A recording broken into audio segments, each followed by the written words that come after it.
Parisuhteen ja seksin saavuttamattomuuden ongelma joillekin miehille on olemassa, ja se on niin suuri, ettei sitä voida sivuuttaa.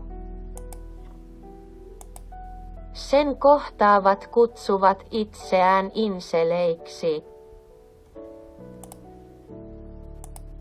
Incels on akateeminen sosiologinen termi, joka on lyhenne englanninkielisestä lauseesta involuntary celibacy, eli involuntarily abstaining. Inselit on tunnustettu akateemisissa piireissä sosiologiseksi ilmiöksi Donnellin kuuluisan eurooppalaisissa tutkimuspiireissä julkaistun tutkimuksen jälkeen, joka julkaistiin jo vuonna 2001. Sen jälkeen on kirjoitettu monia muita vertaisarvioituja artikkeleita, jotka kuvaavat tahatonta pidättymistä, enimmäkseen haitallisena elämäntilanteena eikä internetalakulttuurina. Inselit ovat hyvin erilaisia poliittisten ja uskonnollisten näkemysten sekä sosioekonomisen asemansa suhteen. Heillä kaikilla on erilaisia mielipiteitä tahattoman pidättäytymisensä syistä ja mahdollisista ratkaisuista. Juuri tätä voisi odottaa ihmisiltä, jotka keskittyvät elämän olosuhteisiin eivätkä johonkin ideologiaan. Mikään ideologia, alakulttuuri tai filosofia ei edusta kaikkia insilejä. Tahaton raittius ei myöskään ole mitenkään harvinaista. Esimerkiksi Washington Postin mukaan yhdysvaltalaisen valtakunnallisen sosiaalitutkimuksen tietojen perusteella noin 23% 18–30-vuotiaista miehistä vuonna 2018 ei harrastanut seksiä tai ei harrastanut sitä. Kiinnittääkseen yleisön huomion ongelmaansa ja luodakseen ryhmäidentiteetin jotkut aktiivisimmista inseleistä yrittivät luoda insellipun. Spektrilippu on sarja pystyssuoria raitoja, joista jokainen symboloi inseltilan astetta. Valkoinen keskellä on 0 ja sivuilla maksimi, mikä ilmaisee maksimaalisen eheyden. On myös vaihtoehtoinen, vähemmän tunnettu vaihtoehto. Pystyssuorat raidat, jotka on järjestetty päällekkäin. Yläosa sininen, keskellä punainen ja alaosa musta. Tällainen lippu näyttää kuitenkin polyamorialipulta. Jälkimmäisten värit symboloivat Wachowski-veljesten Matrixin pillereiden samankaltaisuutta, sininen, punainen ja niiden lisäksi musta, jota elokuvasta ei löydy. Tabletit ovat ammattisanoja, eli sanoja, joiden käyttöä rajoittaa tietty sosiaalinen tai ikäinen ympäristö. Ja koska incel on sosiaalinen asema, ei ole mitään yllättävää kaikessa tässä jargonin käytössä.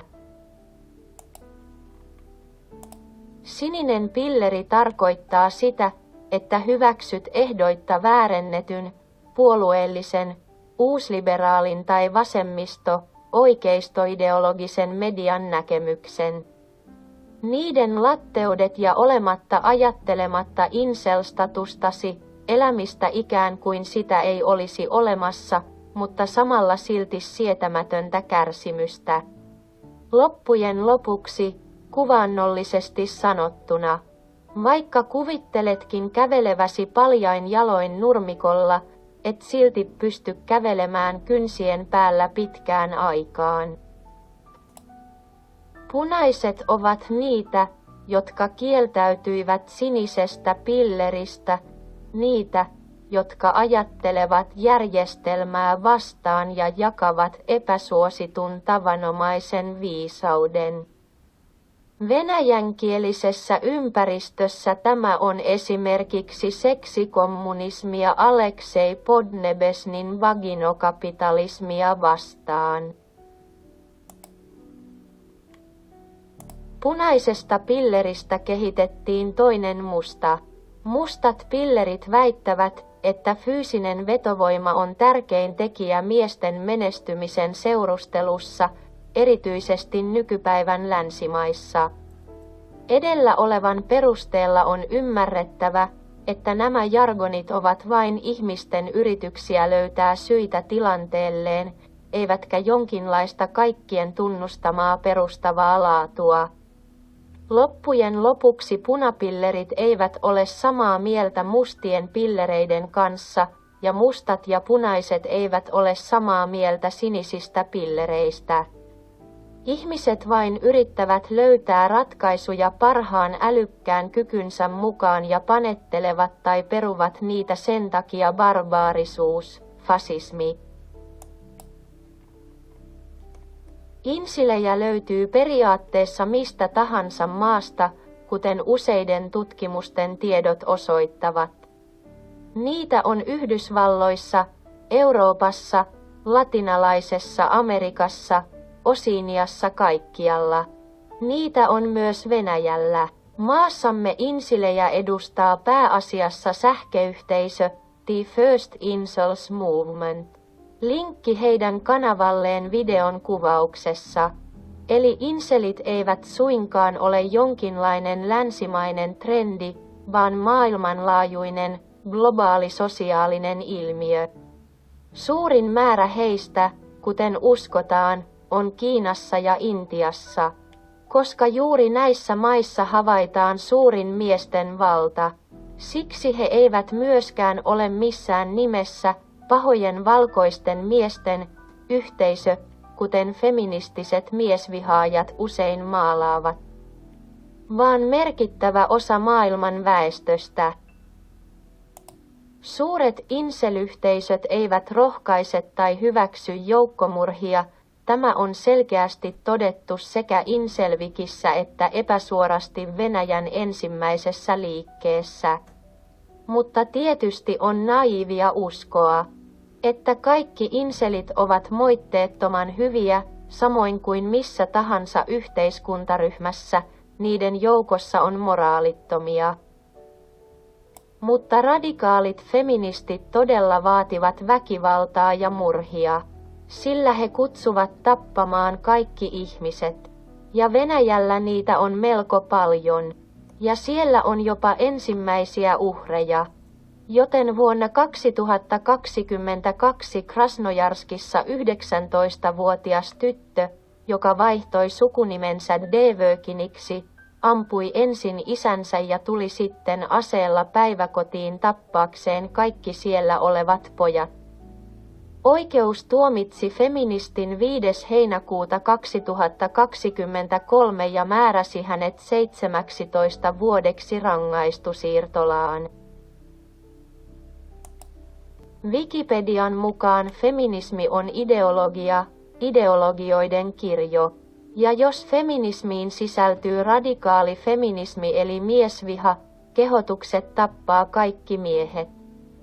Koska muut feministit eivät taistele radikaalia feminismiä vastaan, pitävät radfemistejä feministeinä, niin feminismi on kaikki sellaista, vain verhottuneena ja vähemmän korostetusti. Tutkinnon feminismi fasismina, amerikkalainen publikisti, Ph.D. Bob Black nimesi yhden teoksistaan. Mutta feminismin lisäksi, joka vaatii kaikkien miesten tappamista, mukaan lukien inselit. Politiikka sen alaisuudessa olevan psykologian ja psykiatrian persoonassa vastustaa myös tahatonta pidättäytymistä. Loppujen lopuksi kenellekään ei ole salaisuus, että Neuvostoliitossa, kuten Yhdysvalloissa, psykiatriaa käytettiin poliittisiin, itsekkäisiin tarkoituksiin. Toisinajattelijat, jotka puolsivat oikeudenmukaisempaa maailmaa, julistettiin yksinkertaisesti hulluiksi. Eikä heitä enää kuunneltu. Vähemmän terävässä ja selkeässä muodossa tämä voidaan jäljittää jo nyt. Useimmat länsimaiset psykologit vain kertovat feministisiä kliseitä edes tajuamatta, että ne eivät toimi inseleille. Venäjällä yleensä halutaan laillisesti velvoittaa psykologit yhteistyöhön turvallisuusjoukkojen kanssa, velvoittaa heidät työskentelemään valtion etujen mukaisesti. Sekä Venäjällä että Euroopassa suurin osa psykologiasta on äärimmäisen politisoitunutta ja tähtää hallinnon säilyttämiseen. Todellisten ihmisten todelliset ongelmat ovat useimmille asiantuntijoille poliittisen korrektiuden ja rahan jälkeen. Tutkimustietojen ja historiallisten tietojen mukaan muinaisina aikoina inselien prosenttiosuus oli vielä korkeampi. Ja niin silloin kuin nytkin tämä oli pitkälti sosioekonomisen eriarvoisuuden ja ihmisen, erityisesti naisen psyykeen määräämä. Siksi on selvää, että paluu menneisyyteen ei auta insilejä, eikä sosioekonomisen eriarvoisuuden lisääntyminen ja vapauttaminen tee heille mitään hyvää. Ei liberalismi tai oikeisto, etenkään fasismi ja natsismi, jotka haluavat säilyttää vain parhaat ihmiset ja geenit, eivät sovi inseleihin. Kuten myös profeministinen vasemmisto nykyisessä muodossaan, joka, kuten Venäjän federaation kommunistinen puolue ja stalinistit aliarhien Venäjän federaation hallituksen suojeluksessa, ovat kapitalistisen lännen kannalla. Vasen liike on puhdistettava. Inselit tarvitsevat voimaa, joka voi auttaa heitä. Ajatus, joka puolustelee paitsi suhteellista sosioekonomista ja kaikenlaista tasa-arvoa ja kaikkien ihmisten hyvinvointia, myös ihmisen ja erityisesti naisen psyykön uudelleenkoodausta. On juuri kuuluisa filosofi Gilles Deleuze ja psykoanalyytikko Félix Guattari työskenteli, koska heidän työnsä oli viimeaikaisten artikkeleiden mukaan todella antifeminististä ja antihierarkkista huolimatta siitä, että jotkut yrittävät syyttää heistä feminismiä. Tietenkään videon kirjoittajan mielipide ei ole lopullinen totuus, eikä se edusta kaikkia insilejä. Inseleillä on erilaisia poliittisia ja uskonnollisia näkemyksiä, mutta tämä on ainakin jotain, joka todella tunnustetaan ja jolla on suhteellisen pitkä, yli 30-50 vuotta kestävä taisteluhistoria. Tämä on todella jotain, joka teoriassa pystyy vapauttamaan kaikki. Ei vain inselit, vaan yleensä kaikki, jotka ovat kyllästyneet tähän kaikkialla nyt tapahtuvaan helvettiin, vapauttamaan oikeudenmukaisen ja vauraan maailman vuoksi.